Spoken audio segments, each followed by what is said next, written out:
Uy, meron po tayong flash report ni Yanig ng magnitude 6.7 na lindol ang Manay, Davao Oriental ngayong 11:02 a.m.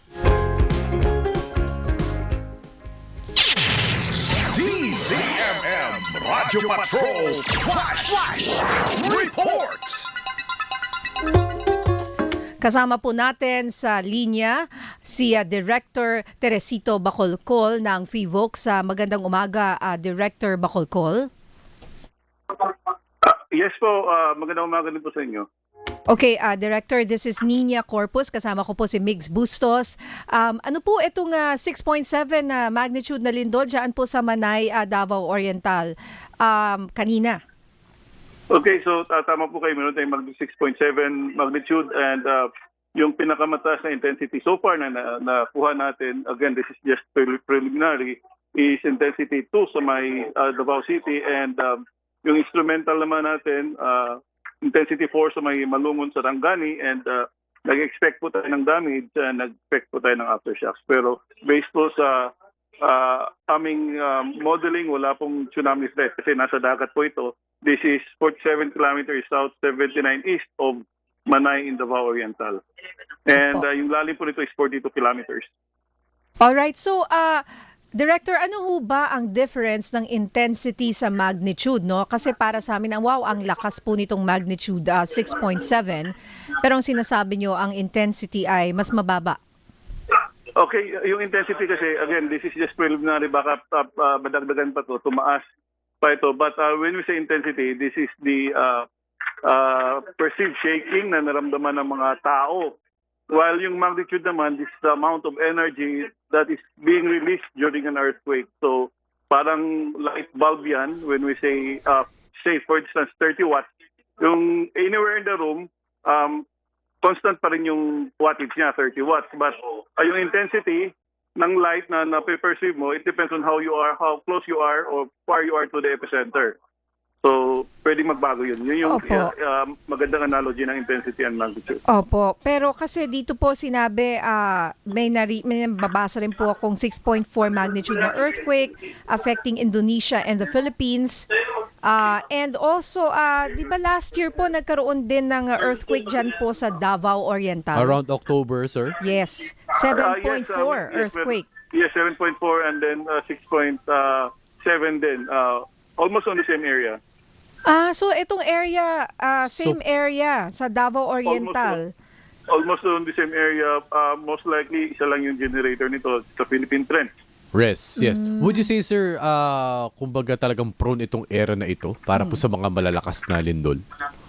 Yes po, yung Philippine Trench po natin ay capable of generating even magnitude 8 and above earthquakes.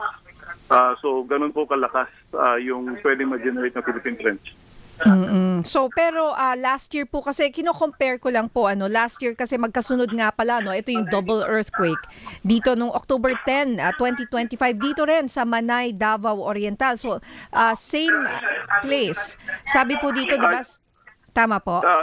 Same generator. So kung exactly very close sila, titingnan pa natin kapag na-plot natin, makakuha tayo yung accurate plotting. But most likely it's the same generator. Opo.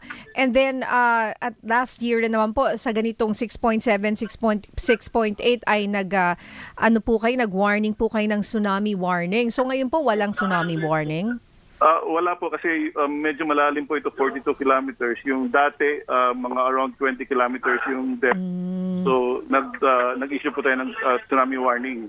Pero dito kasi mas malalim to. So hindi walang po siya gaanong yung seismic energy kasi as it travels towards the surface ay humihina. Opo. So pagdating doon sa ibabaw, wala nang ganong lakas. Opo, pero may balita po ba tayo, Director Bacolcol, sa mga kababayan po natin dyan sa Manay, Davao Oriental, yung mga apektado po dito sa magnitude 6.7 na lindol kanina? Again, so far yung nakuha pa nating intensity na na-report sa ating is intensity 2. But again, we will update this as we'll get more information. Opo, kasi kung sinabi mong intensity 2, parang hindi yun masyadong malakas. Yeah, that's right. Opo. That's right. So ano po yan, preliminary lang po yan. I'm sure since we are expecting damage, tataas pa ito. Opo, pero minsan tumataas nga po yan. Ano? Pero may balita pa po ba kayo na may damage dyan po sa lugar? Wala pa tayong nakukuha information. Opo. Again, kumakalat pa po tayo ng information. And last question na lang po, Director Bacolcol, ano po ang abiso natin sa mga kababayan natin dyan sa Manay, Davao Oriental? Lalo-lalo na yung mga siguro nakaramdam nitong magnitude 6.7 na ito at baka ngayon ay syempre, di ba, nagpapanik or may trauma. Again, paalala natin sa kanila na kapag may strong aftershock, they do the duck cover and hold, and kapag may visible damage sa mga structures, huwag mo silang pumasok kasi po kung hindi man ito nasira during the main shock, baka masira ito during a strong aftershock. So bago sila pumasok, consult muna nila kanilang kapag may visible damage, they consult their municipal or city engineers and seek for their advice. Okay, maraming salamat, Director Teresito Bacolcol ng FIVOX. Maraming salamat din po. DZMM Radyo Patrol Flash Report. Alerto sa lindol. Alerto sa lindol. Puntahan naman po natin ang ating kasamahan dyan mismo sa Davao City.